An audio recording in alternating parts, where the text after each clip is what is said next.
rabbis took a teaching from the culture and they taught this teaching that if somebody offended you or sinned against you, forgive them once, forgive them twice. After you've forgiven them a third time, you can cut that person off. That is, you owe nobody no more than 3 times you forgive them. That is, if I'm dealing with a problem relationship or a problem spouse, that meant if you have sinned against me 3 times, that is the cutoff for forgiveness. They taught limited forgiveness in the first century. So Peter now, thinking that he's being gracious and thinking he's showing good character, he comes to the Lord, knowing about the 3 times, and he said, Lord, if my brother sins against me, watch, he's trying to get brownie points with the Lord, brownie points. If my brother sins against me, how many times should I forgive him? Let me go beyond 3. Let me go beyond 4. Let me go beyond 5. Let me go beyond 6. I'm the man. 7 times, Lord? He chooses the number of perfection. That said, Lord, at 7 times, no more forgiveness after that. And the Lord says to him, no, Peter, not 7 times, but 77 times.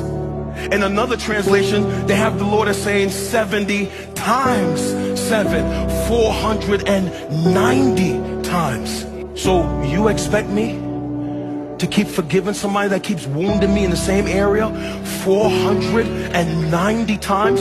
You don't know what I've suffered with that person. You don't know what they put me through.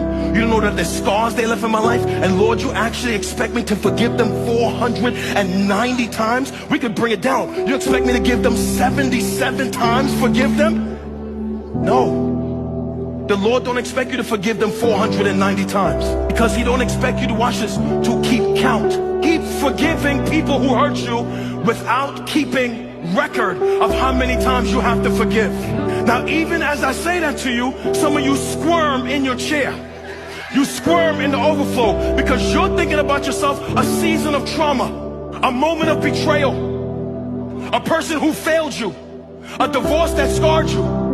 You're thinking about people right now you're still holding. They're in your heart like an apartment. And you're hearing Jesus says, I want you to forgive every person that hurt you, to the point that you even stop counting how often you forgive.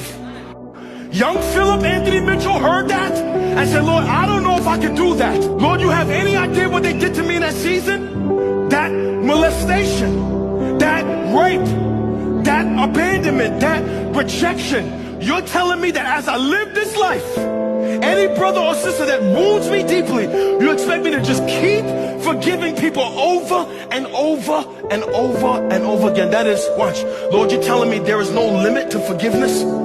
What Peter's saying, so I don't got a license to at least hold somebody in unforgiveness even for a